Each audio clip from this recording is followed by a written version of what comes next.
When Kim Kardashian revealed that she had been diagnosed with a brain aneurysm, it sent a ripple of shock through the internet. The news came in a teaser for the 7th season of The Kardashians, when Kim, calm but visibly tense, mentioned that an MRI scan had revealed a little aneurysm in her brain. For someone whose public persona often revolves around glamour, law studies, and business ventures, this moment was startlingly human. It peeled back the layers of curated perfection and revealed something deeply vulnerable.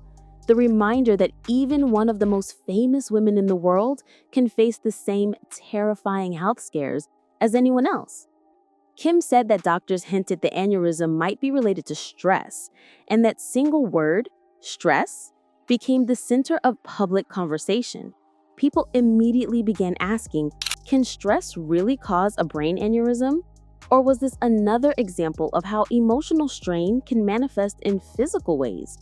Before we get into the science, let's unpack what a brain aneurysm actually is.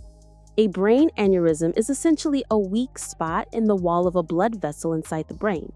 Imagine a thin garden hose that has a soft bulge because the material is weaker in one spot. Over time, as water, or in this case blood, keeps flowing with pressure, that bulge expands like a balloon. Most aneurysms never burst. They just sit there, harmlessly for years or even decades, unnoticed. But when they do rupture, the consequences can be catastrophic. Sudden brain bleeding, a severe headache often described as the worst pain imaginable, loss of consciousness, stroke, or death.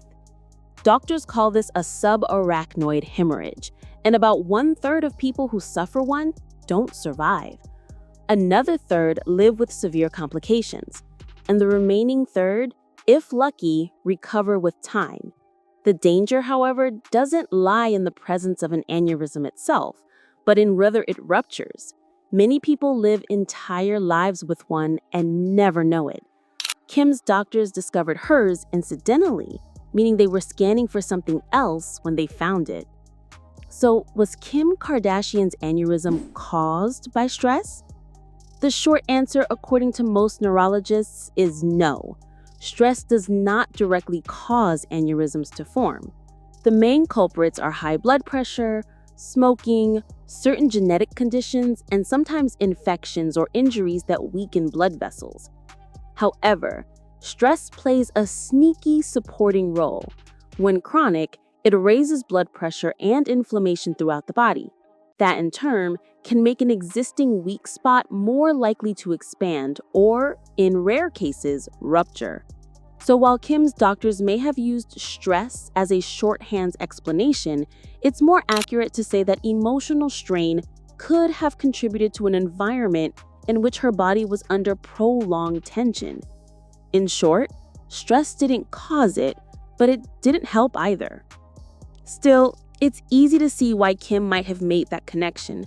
Her life, for all its privilege, has been emotionally brutal in recent years. She went through a highly publicized and turbulent divorce from Kanye West, who now goes by Ye. The marriage's collapse played out in headlines, interviews, and social media meltdowns that put their private pain on global display. Kim was often left trying to maintain stability for their 4 children while the internet dissected every move she made. Add to that her relentless work schedule, law studies, acting roles, and advocacy. It's not hard to imagine her body finally saying enough. What makes Kim's case particularly poignant is the intersection between mental and physical health. Her life has been a sustained performance, cameras rolling, businesses growing, relationships crumbling under public eyes. Chronic exposure to that kind of pressure is bound to have physical consequences. Whether or not stress caused her aneurysm is almost beside the point. The real story is how relentless modern life, even for those at the top, can corrode the body from within.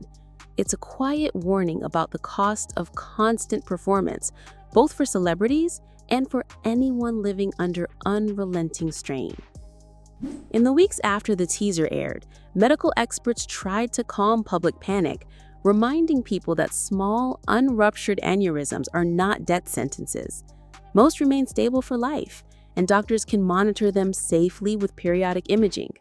The key, they said, is managing risk factors, maintaining healthy blood pressure, avoiding smoking, and moderating alcohol and drug use. Regular exercise, good sleep, and yes, stress management all help protect vascular health. These are not glamorous prescriptions, but they work. As for Kim, she hasn't shared further details. Whether she's receiving treatment or simply monitoring it remains private. But given her history of turning challenges into narratives of resilience, from surviving her Paris robbery to navigating divorce and motherhood, it's likely she'll approach this with the same mix of control and introspection. Perhaps that's what makes her story resonate. Beneath all the media noise, it's about a woman confronting the limits of control in a body that refuses to be curated. In the end, Kim's diagnosis does more than spark sympathy. It reopens a timeless conversation about the uneasy link between mind and body, fame and fragility. In a world where burnout has become a badge of honor and hustle culture is practically religion, her story serves as a quiet rebellion. It says, even the strongest brand in the world is still flesh and blood. The body keeps score, and eventually it demands rest. Whether you admire Kim Kardashian or not, her revelation reminds us of something universal. Our vessels, literal and metaphorical, can only hold so much pressure before they begin to strain. And maybe, just maybe, admitting that is the first step toward healing, for her and for everyone watching. In Kim's case, her aneurysm was small and unruptured, which makes it far less dangerous. It's likely that doctors recommended regular monitoring, lifestyle adjustments, and possibly medication to control blood pressure. The fact that she was able to speak calmly about it suggests it's being managed safely.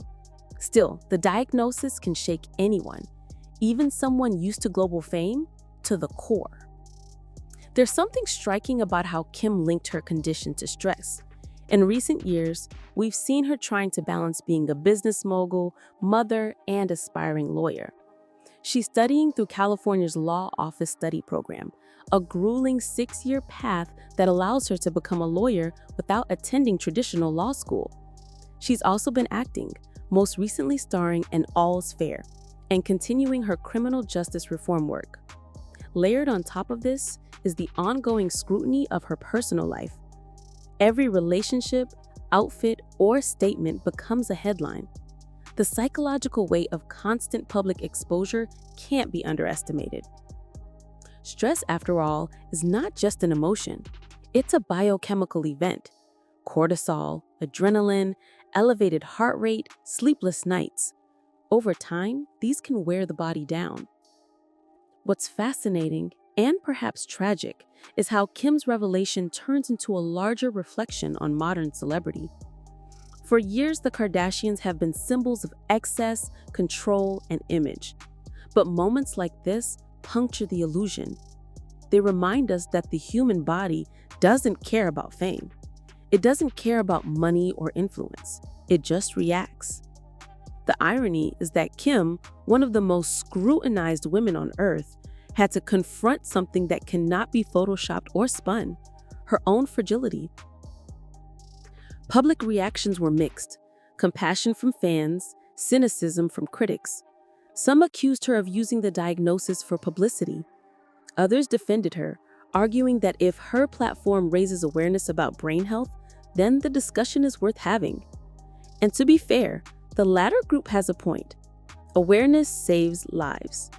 When someone as famous as Kim Kardashian talks about a condition, millions of people suddenly learn a medical term they might never have heard before.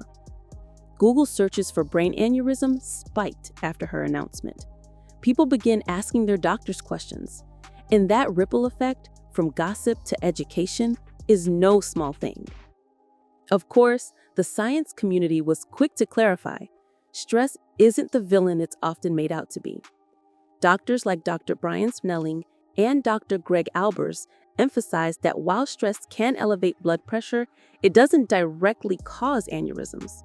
The real culprits are usually biological and vascular. But they also acknowledge that chronic psychological stress does affect the cardiovascular system. Elevated cortisol levels over time stiffen arteries and increase inflammation, creating a background condition where damage accumulates silently. So, while stress isn't the spark, it can be the slow burn. There's also a broader social dimension here: how we talk about women's health. Historically, female pain and symptoms have been underdiagnosed or dismissed. When a high-profile woman like Kim publicly discusses a neurological condition, it opens a cultural door. It forces viewers to take conditions like aneurysms seriously, not as abstract medical curiosities, but as real, lived experiences. As Dr. Adam Arthur put it, anything that raises awareness of how strokes and brain conditions affect women can turn fear into prevention. Kim's story also fits into a pattern we've seen before: celebrities turning personal health scares into public teachable moments. Think of Selena Gomez speaking about lupus and kidney transplants, or Hailey Bieber revealing her mini-stroke caused by a blood clot. These confessions humanize people who are often seen as invincible. They remind audiences that bodies, no matter how carefully managed, are unpredictable. In a way, this transparency redefines celebrity culture. It shifts it from perfection toward vulnerability, from spectacle to survival. In the trailer for The Kardashians, Kim is seen entering an imaging scanner, her head bandaged, before quietly telling her sister Kourtney, "There's like a little aneurysm." Kourtney's reaction, a simple shocked "whoa," captures what most viewers probably felt. Because this wasn't just another reality show storyline. It was mortality intruding on celebrity. For a family often associated with contour palettes and business ventures, it was a rare and sobering moment. The news quickly exploded across social media, with fans expressing concern, confusion, and sympathy. Many admitted they didn't even know what a brain aneurysm was before Kim's revelation. Some people began booking full-body MRI scans, inspired by her advocacy for preventive imaging.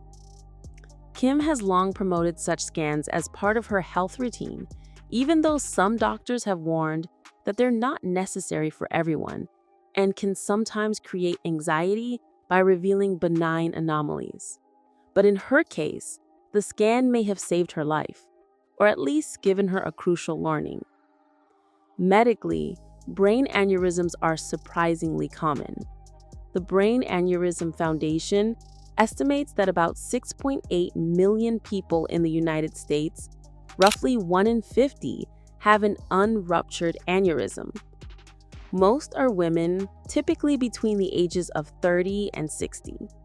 Genetics plays a role. People with 2 first-degree relatives who've had aneurysms are at a higher risk. Other risk factors include smoking, high blood pressure, certain connective tissue disorders, and even past head trauma. Yet, despite the frequency, awareness remains low. Because aneurysms often cause no symptoms unless they're large or press on nerves, they're usually discovered by accident, as in Kim's case. When they do cause symptoms, they can range from subtle to alarming. People might notice eye pain, blurred vision, a drooping eyelid, or weakness on one side of the face.